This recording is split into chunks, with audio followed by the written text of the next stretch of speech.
Oi, Ana, boa tarde, tudo bem? Olá, Letícia, tudo bem com você? Tudo bem também. Antes da gente começar a nossa entrevista, eu gostaria de me apresentar, né? Como você já sabe, meu nome é Letícia, eu tenho 19 anos e eu tô cursando o segundo semestre de Direito no Mackenzie. E eu e a Maria, né? A gente tá na mesma sala. E vocês já se conhecem, certo? Sim, nós já nos conhecemos, a Maria Clara, sim. Ok. Então, só pra gente introduzir aqui rapidinho, a nossa entrevista é da nossa matéria de Direito Constitucional. Portanto, a gente vai te fazer algumas perguntas relacionadas à Constituição. Perfeito, estou à disposição, Letícia. Certo, Ana, eu vou começar pela primeira pergunta, então. Eu queria que você se apresentasse e contasse um pouco da sua trajetória na advocacia trabalhista e empresarial. Eu me chamo Ana Paula Oliveira Misael Martins, eu sou advogada há mais de 13 anos. E desde o meu segundo ano de faculdade, eu comecei a fazer estágio.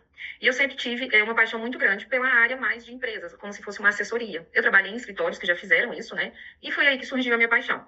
Sempre gostei muito do trabalhista. O empresarial veio depois com a prática, principalmente depois que eu comecei a trabalhar com assessoria, né? Ou seja, aquele contrato fixo mensal onde eu presto assessoria para as empresas. Então, foi onde eu investi nas minhas especialidades. Então, eu faço trabalhista e empresarial, mas o meu trabalhista é mais voltado para as empresas, ou seja, para o lado pró-reclamada. Perfeito. Agora, a nossa segunda pergunta já é com mais relação ao tema mesmo, né? Então, no seu dia a dia, como que a Constituição aparece de forma prática nos casos em que você atua?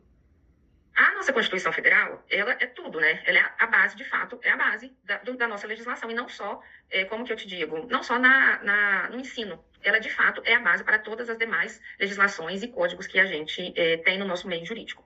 A Constituição em si, eu particularmente, né, no meu modo de trabalho, eu não invoco ela todas as vezes, ou nos casos mais práticos. Na realidade, assim, no meu caso, né, nos meus processos, a base, de fato, é a Constituição. Mas invocá-la, assim, de forma expressa todas as vezes, eu não faço isso. Mas tenho a plena convicção, e todos nós, né, do mundo do meio jurídico, temos que ter, que é a nossa base fundamental para tudo. É ela que é a nossa lei maior. Sim, perfeito.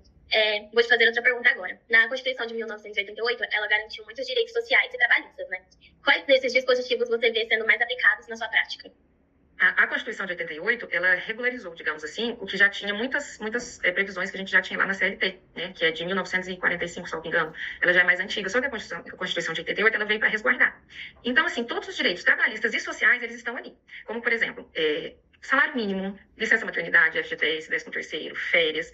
Todas essas questões trabalhistas estão lá na Constituição, a partir ali do artigo 7º e mais alguns dispositivos. E algo que também foi muito importante foi a questão da Seguridade Social, que anda muito junto com o direito trabalhista, que são os auxílios, né? Por exemplo, quando o direito, né, o resguardo do trabalhador em que é dispensado sem justa causa, quando ele recebe lá o seguro-desemprego, os afastamentos, auxílio-doença, auxílio acidentário, auxílio-maternidade, todos esses direitos estão garantidos na Constituição. E não tem como eu te falar qual que é o direito que a gente mais usa. Não tem jeito, porque todos os direitos trabalhistas e sociais, eles estão, assim, na nossa prática diária e constante. Porque quando a gente para analisar um contrato, tanto no pré-processual, né, que é o que eu faço com a assessoria das empresas, quanto já na área, quando já está judicializado, ou seja, já é uma reclamação trabalhista, a gente vai olhar exatamente para todos esses direitos, que por mais que estejam, como eu falei antes, por mais que a gente tenha essa previsão na CLT, a nossa lei maior, onde eles estão, de fato, fundamentados e garantidos, é ali na Constituição Federal. Então, todos esses direitos sociais e trabalhistas, a gente trabalha com eles, assim, diariamente. Uhum. A nossa próxima pergunta, acho que você já deu uma respondida, mas eu gostaria de adicionar um pouquinho nela, né? Que é se você já teve casos em que precisou invocar diretamente a Constituição em defesa de um cliente. E aí eu gostaria de te pedir um exemplo, por favor. Por exemplo, assim, a gente, como eu disse agora há pouco, a Constituição é a base de tudo. Embora no nosso dia a dia, na prática, ali que a gente vai advogando todos os dias, a gente esquece um pouco de invocar essa Constituição, a gente vai mais para o lado da CLT, certo? De algumas legislações dispersas. Mas, por exemplo, assim, se chega, eu vou dar um exemplo de um trabalhador dispensado, sem justa causa, que não tinha carteira assinada. Se chega um trabalhador nesse formato, olha, doutora, fui dispensado, não tinha carteira assinada, mas eu tive um vínculo de emprego com a empresa X. Isso é um exemplo mais, digamos assim, bobo, mas é o mais clássico. Todos os direitos deles foram sonegados. Por quê? A partir do momento que a gente tem um registro de emprego, de trabalho, a gente tem direito a salário mínimo, seja o mínimo, ou seja, o da categoria, o do sindicato. A gente tem direito a férias, 13º, a gente tem direito a FGTS. Tudo isso foi ignorado quando eu não tive um registro feito. Ao ponto que, se eu fosse advogada da empresa, como eu sou hoje, eu analisaria diferente. Por exemplo, essa empresa poderia chegar para mim e falar assim, doutora, esse cara prestou serviço para mim, mas ele não era meu empregado. Era uma prestação de serviço. Ele não tinha os requisitos para a configuração do emprego, da relação de emprego. Aí o que eu ia fazer? Ia voltar lá na Constituição e falar, olha, não, ele não configurou isso, ele não configurou aquilo, então ele não tem direito garantido a esses direitos que estão na Constituição, porque nós não estamos diante de uma relação de emprego. Então, assim, é mais ou menos isso, sabe? Que a gente consegue aplicar. Entendi. Tá, agora eu vou fazer uma pergunta que fica mais complexa um pouco. Na teoria da Constituição, a gente estuda a supremacia constitucional, né? E eu queria saber como você percebe essa supremacia no funcionamento da justiça do trabalho e nas relações empresariais. Vamos lá. Essa pergunta, ela, como que eu vou te dizer? Ela tem algumas questões, assim, que não condizem, sabe? Que não vão no mesmo sentido. Vou te dizer por quê. Na resposta, né, claro. A questão da garantia desses direitos, do que a gente vê na Constituição, na esfera trabalhista, é de fato tudo isso que eu acabei de falar. Todos os direitos sociais e trabalhistas estão garantidos na Constituição Federal. E, de fato, gente, a nossa Constituição é a nossa lei suprema, a gente precisa baixar a cabeça e ela vai ser aplicada, certo? Tanto é que a gente tem recursos específicos em caso de violação, de recursos que só vão para a nossa Suprema Corte, que é o STF, diante de uma violação. Então, quer dizer, ela não pode ser violada, ponto.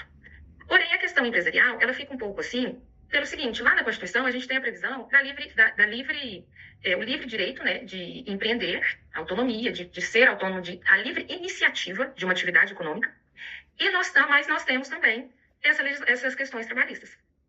E no direito empresarial, a maioria da legislação, ela está ali nos códigos, tanto que a gente não tem um código específico de direito empresarial, a gente tem dispositivos no Código Civil e algumas leis especiais. E quando a gente fala sobre essa aplicação, ela converge. Por quê? A livre iniciativa, eu posso ter uma livre iniciativa, mas eu preciso respeitar as outras normas constitucionais que me impõem garantias aos trabalhadores, digamos assim. Então, essa livre iniciativa não é assim tão livre, entendeu? Mais ou menos. Então, é onde a gente entra, né, em conflitos judiciais, extrajudiciais, esferas até doutrinárias, para tentar conciliar essas questões. Sim. Ana, uma coisa que a gente já sabe, né, é que existe sempre uma tensão entre a liberdade de iniciativa das empresas e os direitos fundamentais dos trabalhadores. Aí eu gostaria de saber como que essa tensão se manifesta nos processos em que você atua. Exatamente sobre isso que foi mais ou menos a minha resposta anterior. Veja bem, a gente tem a livre iniciativa econômica, mas a gente tem uma obrigação de os empresários cumprirem com os direitos trabalhistas e sociais em relação a essas previsões constitucionais.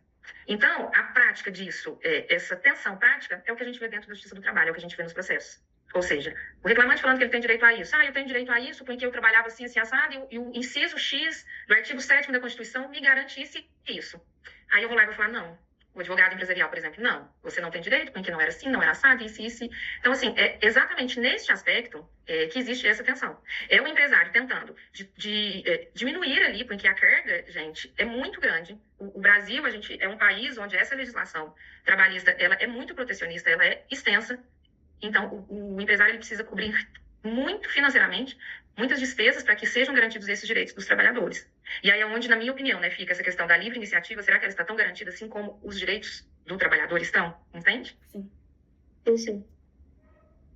Alguém falou alguma coisa? Acho que travou para mim. Não, já. Oi? É só você fazer a sua última pergunta. Tá bom, tá.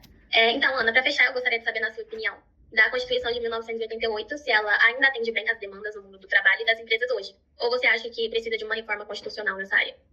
Na minha opinião, não atende. A Constituição de 1988 foi espetacular na época. Foi um marco, na realidade, para nós, do nosso direito. Ela é uma das constituições mais completas do mundo.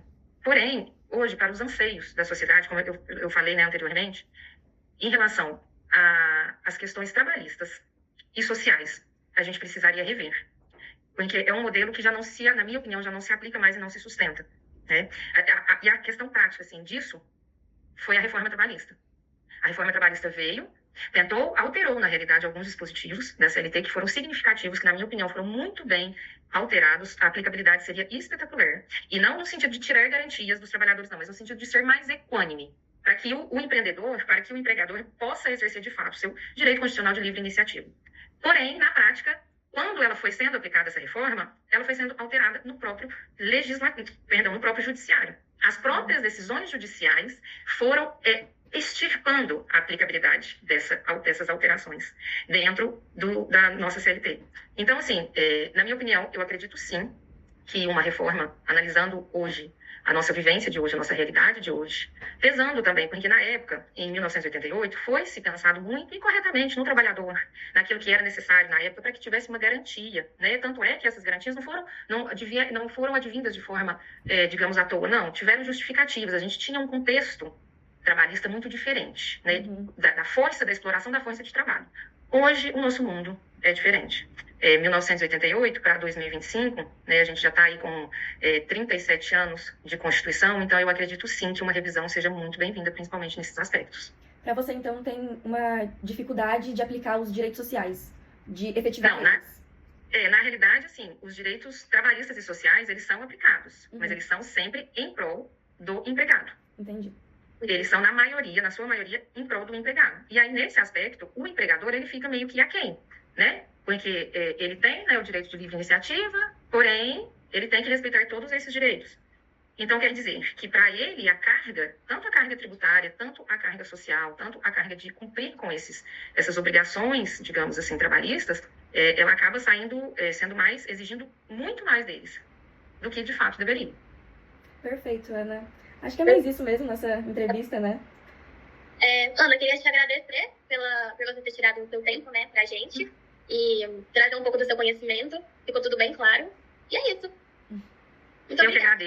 Eu que agradeço pelo convite, fiquei muito feliz. Espero que tenha alcançado o objetivo de vocês. E espero e desejo também que vocês... eu sei que a Mackenzie é uma faculdade de renome e muito, muito, muito boa. Vai dar para vocês, assim, um excelente estudo. Então, espero que vocês tenham uma excelente graduação. Muito obrigada, Ana.